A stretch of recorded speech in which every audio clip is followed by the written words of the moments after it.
Meathead, hey, listen. Nelson got all pissy and decided to get off and leave the show. He was all frustrated about having the Kevin Thorne match air on PrimeTime. And Frank is celebrating Festivus, and Linda's under some mistletoe somewhere. So I thought maybe if you got some time, you want to swing down. Really? All right. Pull that phone up. I understand. Look, no. Here's the thing. Merry Christmas.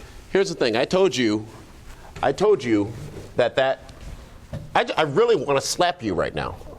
That's a work. I just want to give you a right hook. Please, put that away. It's a good thing I didn't tape my fist up first. You will hurt yourself. I told you that footage was not to air. I told all of you as well that footage was not to air. I told the interns, somebody's getting fired over this. You sound like those YouTubers. You know that? What? Complaining nothing's good enough. You get hot about little silly stuff. You humiliated me in front of my audience. Bro, Cephas, that was for people wanted to see. I got you a gift. Got you a little awesome hat. Here's where I prove again how professional I am as the 2010 Pro Wrestling Radio Host of the Year. Welcome, ladies and gentlemen, to 5 More Minutes. It's our online extension of the Pro Wrestling Report Primetime Television, where we go more in depth into some of the discussions that we started on Primetime. As you notice, this is now a separate show from Primetime.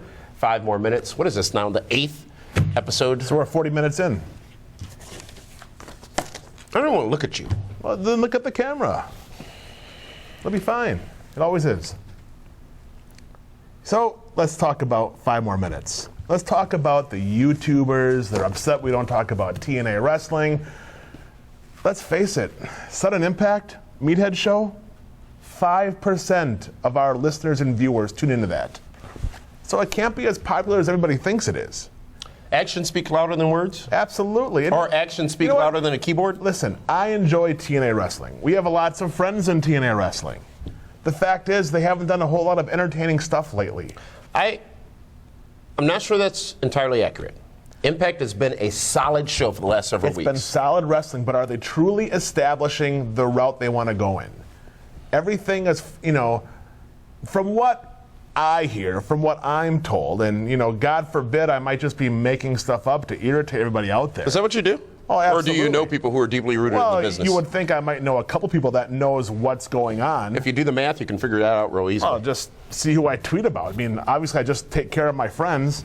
You know what? That's a funny thing. What about your friends? Well, I'm not smiling at you. No, I'm smiling because I'm being funny. You know what's funny is people will sit there and say, "Oh, Hero just cares Don't start shooting. about Anderson and Nash and all of his buddies." Those are the guys I like. You guys like who you like. You talk about who you like.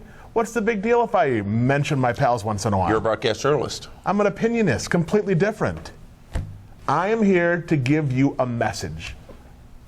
What is this, Elwood and Jake Blues? Yes, it's a message. The band? It's telling you, if you listen to what I say and you follow along, you will know. Do you hear the words that are coming out of his mouth? No, nobody does. That's the problem. So, listen, I will do my best to coddle your favorite wrestlers. Your CM Punks, your Daniel Bryan Danielsons, your Zack Ryders, your Cody Rhodeses, okay? Every one of them. Do me a favor. If you have a comment, good or bad, be professional about it. You don't got to drop F-bombs and insult people. I'm very sensitive. Well, you know what it is? It's not just us. It's kids that read the stuff. And you know what? If you want to have an argument or a discussion, be professional about it. We do a live radio show Monday nights, right? Every Monday night. Phone lines are open. Anybody can call? Anybody can call. Who calls about TNA? The guys that I know in TNA don't call to talk about TNA. They say, hey, did you see that on Raw You're last night? burying TNA. No, I'm not. You've hopped into a burial. No, you were doing good. Now the shovel's out. Listen, No. I think Impact Wrestling has been solid. It's been consistent. Whether or not you agree with who they may or may not be focusing on, it's been consistent. Ever since Bound for Glory, I think Impact has been strong. Yes. However, after Bound for Glory, everyone complained that Bobby Roode wasn't the world champion. And everyone blamed Now Hogan he for is. it. And now he is. And no one's calling to talk about Bobby Roode as the world champion. Here's the piece that's important to point out. We appreciate everybody's comments and everyone wanting more, but Maybe. in a 30-minute program on television, It's difficult to get everything in. So we do make every effort to talk about all organizations, including Ring of Honor, which we follow on Channel 24 in Milwaukee.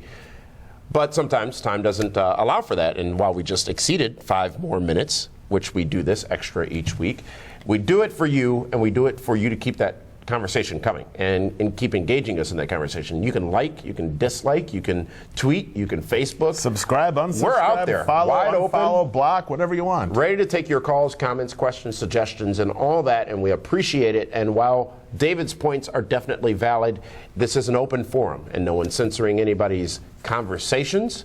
However, we do appreciate it if you are, as you said, professional and at least respectful of those around you. Just prove to the masses that you're not someone that's sitting in some parent's basement, pounding on a keyboard. That's all I'm saying. Hey, you know what? Listen, whenever I comment, you know it's me. You know who I am. You know. Oh yeah, David Del Hero. Well, that's me. Why doesn't it make noise? Well, it's not the vibrating kind. Jeez, that's what you wanted. You should have put on your Christmas list.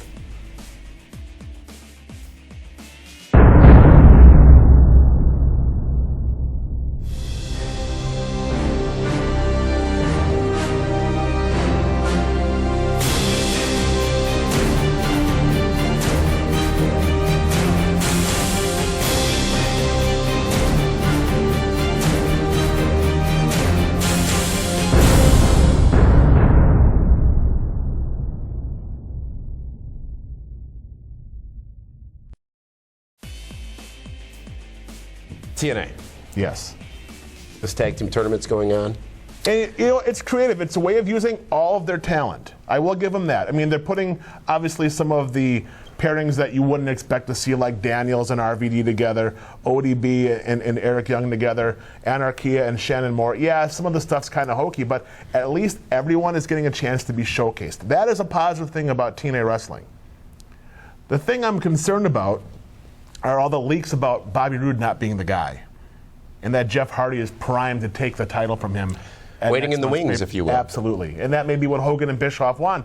But Hogan and Bischoff do things that's good for business. Okay? Let's face it, you may not like Jeff Hardy. You may think he's a drug addict. You may think he's a botch fest. You may think whatever he is. The fact of the matter is Jeff Hardy sells merchandise and he sells tickets. So actions are speaking louder than words. Absolutely. Bobby Roode is a great talent. Fantastic talent. But his character hasn't developed to the point where the fans know who Bobby Roode is. But to TNA's credit, they're giving it time, at least in the here and now, to sink in with the fans. The problem with TNA wrestling is when you tape 3 weeks of TV in 3 days, it doesn't give enough times for things to blend and to marinate and to go well. You can't build chemistry. And you can't redo or undo. No, exactly. It's there. It's already in the can. It's being put together in pieces. If TNA were to do a weekly show, even tape weekly, it would just give a better vibe of the whole thing. That's my problem with that. Obviously, they can't do that, and they took Impact on the road, and it's arguable whether or not that was successful. Ultimately, the ratings didn't show. But the way it came across TV was fantastic. Absolutely, but the ratings didn't necessarily show that it was worth it to Spike TV, who financially backed that. So then why do it? TNA makes some money because now they're selling tickets as opposed to bringing in the people who are at the theme park to watch the show. But, I think that's really the step they need to take. People watch it. It's a stale product because of its visual presentation. Going on the road, same place every week. It's a good gauge for the fan interest. Right. And you learn so much. How many times did we hear about how much people learned when they were out on the road and the reactions that people got from that live, non-Impact audience? When someone's buying a ticket, it means they want to be there. And then you're going to get the true feelings about your audience, who they're going to boo and cheer for. Absolutely. When you're in the Impact Zone and you get all You don't care. No, you don't, because you're not invested. You see everything. It's for free. It's the same people that are in the front row or the VIP sections or in the bleachers. And you get the tourists in there that, from what I understand, don't know they're going to a wrestling show. They think they're going to go see Hulk Hogan. Just my opinion, but I could be making all that up. Why are you so bitter with all that? You know what? Because I don't think people appreciate the time and effort that we put into the show at times. We don't say things just to hear ourselves talk, always. Well, I do. But, it's a message. It's an opinion. It's a, whatever you do here. I'm a broadcast journalist. Yeah. So, that's all it is, and just putting it out there. World Wrestling Entertainment, David Hero. The one thing that I think spurred a little bit of your your message there was our discussion this past Monday night on the radio show about the comparisons, the talents, looking at the look of a champion. And I gotta say this, I'm standing behind everything I said this past Monday night. If you look at Daniel Bryan, CM Punk, Zack Ryder, even Cody Rhodes, even Dolph Ziggler, even the tag team champions, if you look at all these people who are champions now, the look is distinctly different from what we have been conditioned to accept as a champion. I understand everybody's elated that Zack Ryder won the title. I understand everybody's elated that Daniel Bryan won the title. But what about when the honeymoon's over? We know the talent's there, especially in the case of Daniel Bryan. CM Punk has proved... All three guys are very talented at what they do. CM Punk has proved that he is a champion and championship material. He can cut it up with anybody in the ring, but I challenge yourself to ask yourself this question. Who of the current champions in WWE, any of them, could step in the ring with The Undertaker at WrestleMania and make you believe they could beat him, much like Triple H had you believing that and Shawn Michaels had you believing that? I don't think any of the current champions could be sought as could be seen as a credible threat. And of course, a lot are going to say CM Punk because they've had a program in the past. But I think maybe CM Punk is the one who could.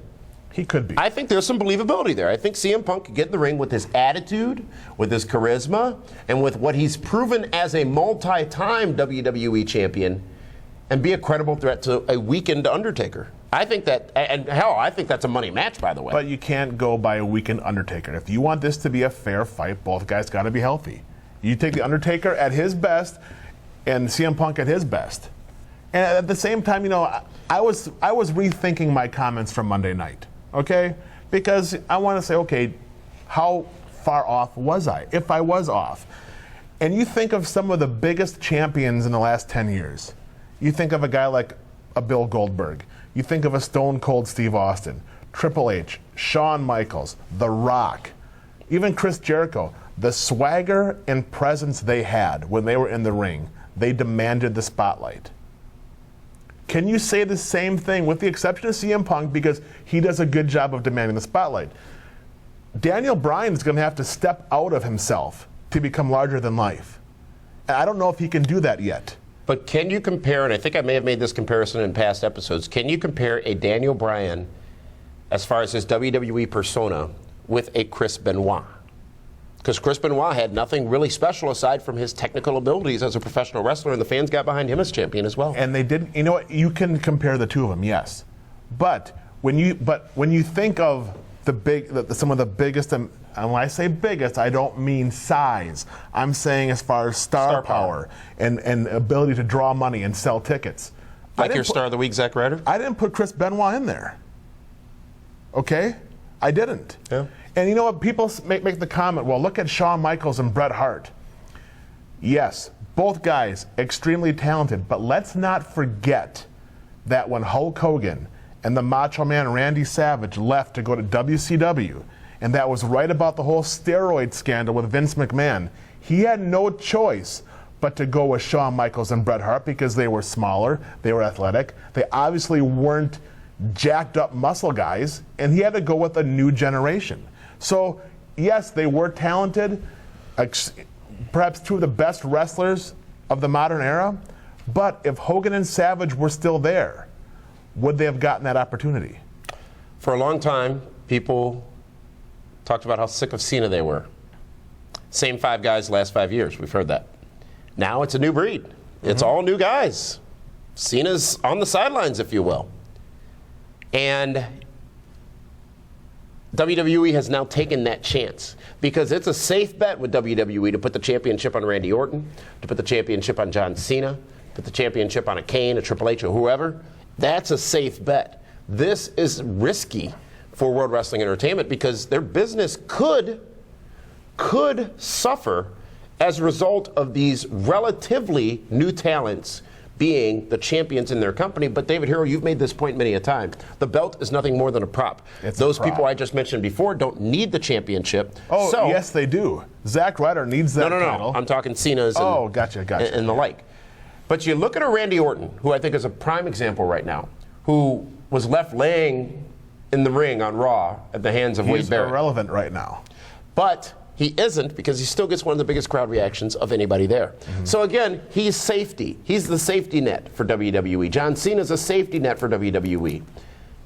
And I think you talk about the days of Hulk Hogan, the Macho Man, the Ultimate Warrior, things of that nature. When you look at the top talents in WWE as far as star power right now goes, if you have a deep enough level of star power at the top, you can take these experiments at the bottom. I'm not sure if they have a deep enough level of star power at the top for this to be something WWE will, on a long-term basis, invest in. You made the point about Daniel Bryan maybe tapping out to the Big Show. If he does that, legitimized. Absolutely. Legitimized in WWE. Because then. But will they do that knowing that Mark Henry's injured and that was the reason for all this change? You know what? I don't know. But I think the wrestling fans out there need to applaud Triple H. For as much as you don't like him, and you married to the boss's daughter, buries everybody. Buries people. You know, whenever someone gets over, he beats them. You know, Triple H and Stephanie, they're in charge of creative. And they're the ones that gave the green light to Zack Ryder, Daniel Bryan Danielson, CM Punk, Air Boom. Amazing point. And another amazing point, without naming names, it is no secret to people like us that Triple H hates one, if not more, of the people who are current champions in WWE. Yeah, he's not a big fan hates. Of them. But he's doing what's best for business. Or he's going to let him sink or swim, one of the two.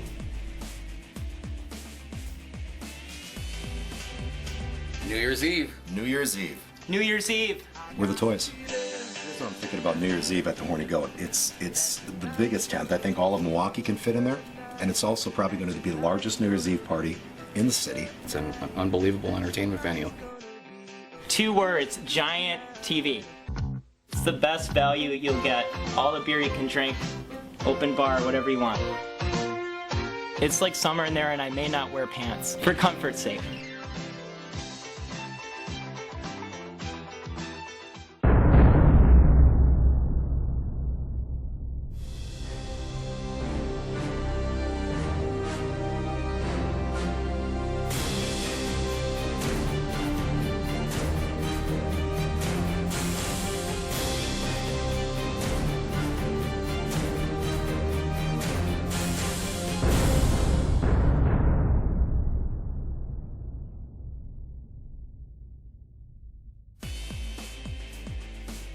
You feel better now?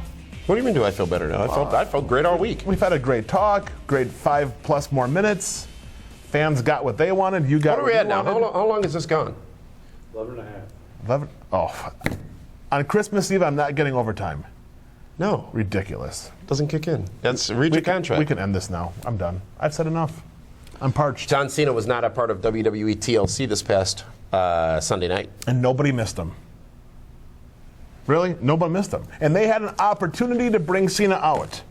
You know what's funny? That reminds me, TLC, CM Punk, John Cena. Lisa Left Eye Lopez? If John Cena would have dismantled the ring ropes by himself, everybody would have gone nuts. Super Cena. But CM Punk must have the world's strongest forearms because he was able to single-handedly, yes, undo the second rope by himself. Now, I don't know about all of you out there, but see, I have set up a wrestling ring before, and I have taken a wrestling ring down. And I can say you need tools to undo those ropes. So CM Punk might now be a legitimate meteor freak. I mean, you got Super Cena, now you got to have Super CM Punk. How dare you say that, David Hero? What do you mean, how dare I say that? CM Punk's loved by millions. He is, but nobody criticized it. Are you kidding me? It's impossible to do. But who am I to say anything? It's just an opinion. Well, you are an opinionist. Yes, I get paid very well to be an opinionist. Well, you used to, because now after you've aired that footage, we're going to have to talk. We always talk. You can tweet me, @David Hero. And get Sylvan on the phone and figure out how we can get out of that deal. I want to thank all of you for joining us here on the Pro Wrestling Report Primetime and also on 5 More Minutes. Again, in summary, we appreciate your comments. We appreciate your feedback. That's why we do this show, to hear what you have to say. You won't agree. You won't disagree always, but you'll speak out. And we encourage you to do so, and we thank you for doing so. And we give you every forum available to reach out to us directly and to ask us questions directly and to visit our website, pwrshow.com, where you can send any of us an email. And also on Twitter, Facebook, and even live every Monday night on a radio show where the number is free. Anybody can call in and go ahead and challenge or comment on anything that we have said. So with the sincerest greetings to all of you, to a happy holiday season. I don't know if all of you got such an amazing, awesome gift as I did. Probably not. Did I thought I was going to get knee pads too. If you need them. This has been the Pro Wrestling Report. For that one, this is Damian Nelson saying thank you so much for tuning in.